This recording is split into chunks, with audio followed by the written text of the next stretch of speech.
मित्रों, आज बंगाल चुनाव के विजय के बाद मोदी जी की ओर से मैं मिष्टी दही से बंगाल वासियों का मुंह मीठा कराने के लिए यहां पर आया। बंगाल में जो परिवर्तन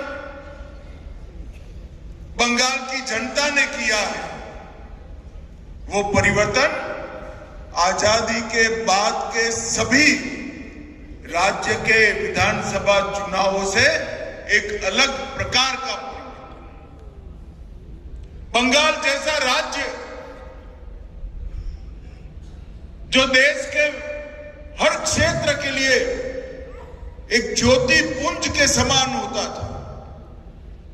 शिक्षा की बात करें तो हमारा पश्चिम बंगाल 5 दशक देश से आगे रहता था।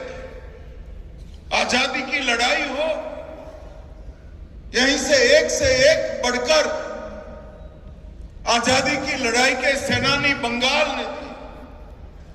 धर्म, भक्ति, संकीर्तन की बात करें तो चैतन्य महाप्रभु, स्वामी विवेकानंद, रामकृष्ण ठाकुर और महर्षि अरविंद ने एक अद्भुत परंपरा बंगाल के अंदर स्थापित की। और जब देश के प्रति देशभक्ति और समर्पण की बात हो तो नेताजी सुभाष चंद्र बोस हो या खुदीराम बोस, बंगाल ने बलिदान देने में भी पीछे मुड़कर कभी नहीं। देश का वो ज्योति पुंज बंगाल जो पूरे देश का हर क्षेत्र में मार्गदर्शन करता था, यहीं से कवि गुरु टैगोर को अंतर्राष्ट्रीय प्रतिष्ठित पुरस्कार मिलता था। यहीं पे जगदीश बासु को वनस्पति में जीव है इसका संशोधन करने का सम्मान मिलता था। यहीं से वंदे मातरम के रचयिता ऋषि बंकिम बाबूक ने भारतीय संस्कृति का वो अमर गीत जिसने सांस्कृतिक राष्ट्रवाद की नींव डाली, वो आनंद मठ पुस्तक में वंदे मातरम की रचना की। वो बंगाल लंबे समय से विदेशी विचारों से प्रभावित कम्युनिस्ट सरकार के शासन में रहा। उनसे मुक्त हो गए तो विचारधारा विहीन, भ्रष्ट और करप्ट और क्रिमिनल तृणमूल कांग्रेस की सरकार की चुंगाल से फंसे। और देखते देखते देखते हमारा सोनार बांग्ला का कल्पना, जिसका स्वप्न कवि गुरु टैगोर ने देखा था, वो नष्ट हो गया।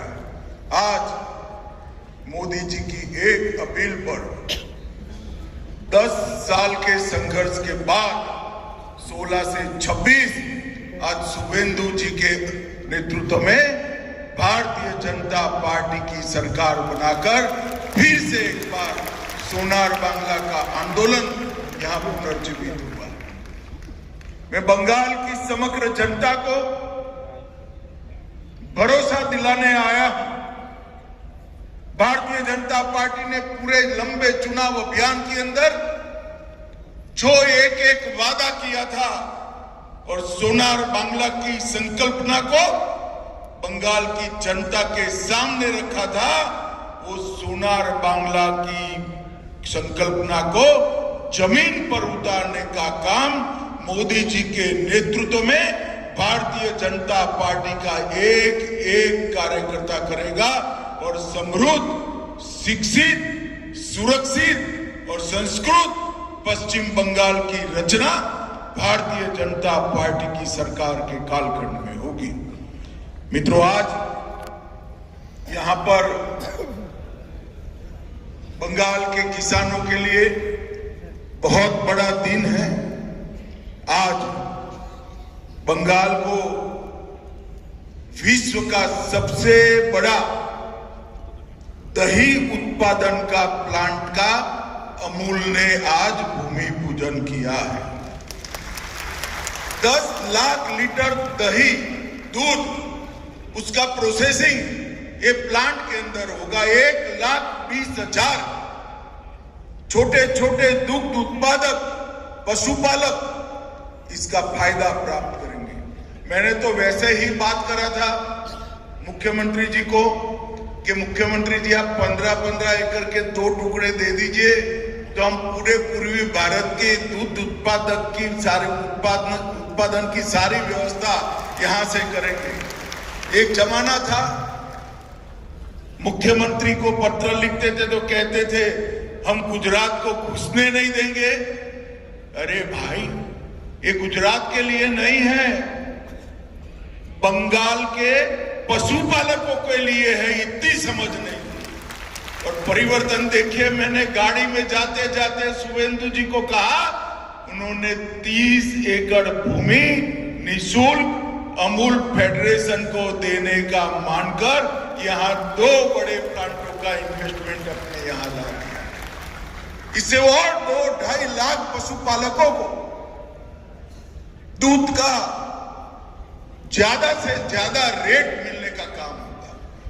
और मैं आज आपको गारंटी देकर जाता हूं, कश्मीर से कन्याकुमारी और गुजरात से बंगाल तक ये प्लांट में बना हुआ मिष्टी दही घर घर में खाया जाएगा और सभी लोग बंगाल को आशीर्वाद देंगे। भाइयों बहनों, कोऑपरेटिव आंदोलन में इस देश के असंगठित कृषि क्षेत्र को संगठित करने की क्षमता, मैं अमूल का ही उदाहरण देना चाहता हूं।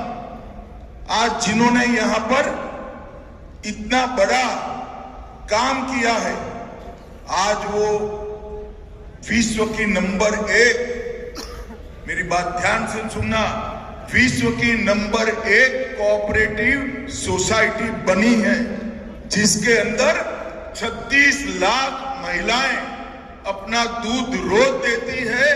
रोज 3 करोड़ लीटर दूध का प्रोसेसिंग हमारा अमूल आंदोलन करता है। सालाना 1,25,000 करोड़ का टर्नओवर है और किसी भी दूध उत्पादक ने 100 रुपया से ज्यादा इन्वेस्टमेंट नहीं किया है। 36 लाख लोगों ने 100 रुपया इन्वेस्ट किया और 1,25,000 करोड़ का बिजनेस आज वो महिलाएं कर रही है। एक बार जोर से सभी महिलाओं के लिए ताली बजाइए। और 18,600 से ज्यादा ग्रामीण महिलाएं सोसाइटियां इसके साथ फैली। आज देश के हर राज्य में अमूल के प्रोडक्ट जाते हैं।